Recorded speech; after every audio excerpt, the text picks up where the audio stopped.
napag-usapan natin ang patungkol sa pag-interfere nitong si Zijon sa nabubuong tensyon sa pagitan nitong sila Diablo at Testarossa. Pero bago natin simulan itong video na ito, ay i-roll muna natin ang intro. Hello everyone and welcome to my channel, ang inyong source ng Tagalog na Tansura Contents. Sa channel na ito ay pinag-uusapan natin ang mga nangyayari sa may Tansura universe. So without further ado, let's get into the video.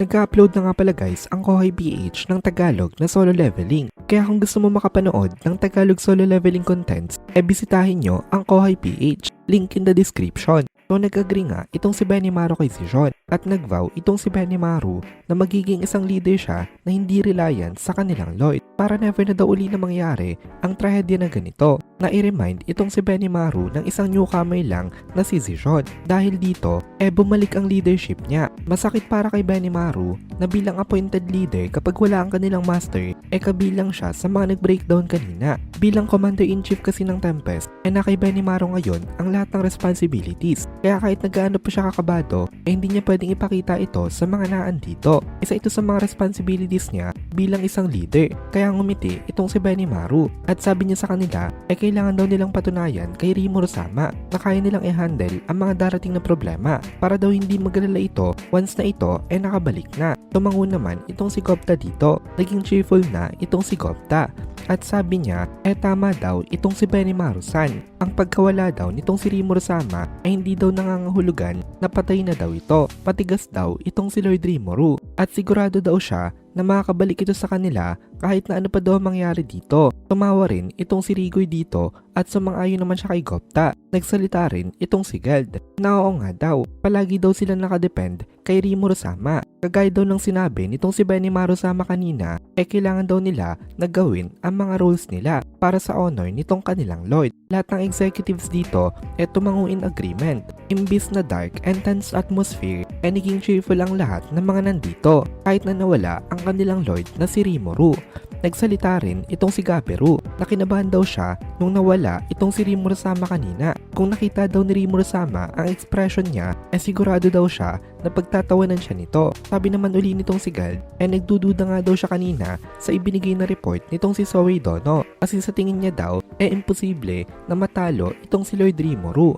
Hindi naman daw sa pinagdududahan niya ang credibility nitong si Soei Dono. Ang ibig niya daw sabihin kanina kasama daw ito sa may plano nitong si Lord Rimuru. Kumbaga, parang pineke daw nitong si Lord Rimuru ang pagkawala niya. Nagsalita rin itong umiiyak na si Ramirez kanina na oo nga daw, never niya daw na pinagdudahan itong si Rimuru kanina. Although kanina, wala na nga siyang pag-asa. Kaya nag-declare ngayon itong si Benimaru na that's the spirit daw. Gawin daw nila ang mga best nila para i-deal itong kanilang mga enemies. Nagsorry naman itong si Soei kay Zijon. Pasensya na daw ito kasi nawala daw ang temper niya kanina. Itong si Soei nga kasi kanina ang unang nagwala sa pamamagitan ng pagwasak ng lamesa. Cool na uli ngayon itong si Soei. Then nagsalita naman itong si Diablo. Tumawa ito. Tapos sabi niya, mukhang hindi na naman daw pala kailangan itong si Soei Dono ng encouragement kanina. Nag-reply naman itong si Zijon sa kanya na sumobra naman daw itong si Diablo. Pero sumagot itong si Diablo dito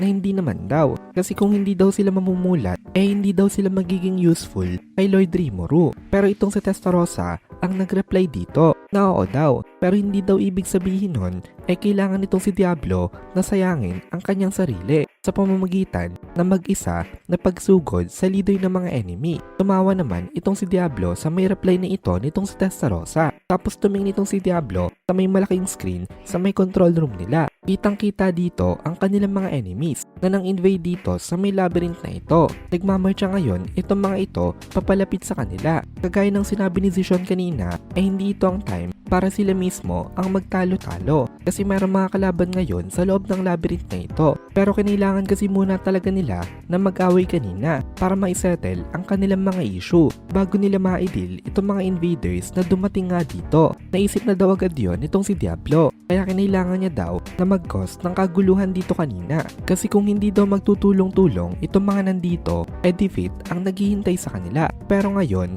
wala na ang pag-aalala na ganon nitong si Diablo dahil kampi-kampi na uli at hindi na tense at kabado itong kanyang mga kasama. Tapos nagsalita uli itong si Diablo na tama daw itong si Shishon Dono. Kailangan daw nilang patunayan kay Rimuru Sama na kaya nilang lumaban na mag-isa. Wala na daw silang time para ma-discourage pa. Kailangan daw nilang tapusin itong mga foolish invaders na pumunta para sakupin itong labyrinth nila. At the same time, kailangan din daw nilang i-rescue itong sila Carrera na ngayon nasa may ice pa. Ngayon na tulong-tulong na daw uli sila, hindi na daw imposible na may accomplish nila ang kanilang mga plano. Nagsalita rin naman itong si Testarossa na oo nga daw, ganun daw ang gawin nila. Dalian na daw nila ang kanilang pagsettle sa mga problema nila dito para bumalik na rin daw agad sa kanila itong si Rimuru Sama. Tapos ngayon daw na pumunta na nga itong si Veldora Sama sa may location itong sila Ultima, hindi na daw nila ito problema. Kaya ang pupuntahan niya na lang daw ngayon itong sila Carrera. Tumango naman itong si Diablo dito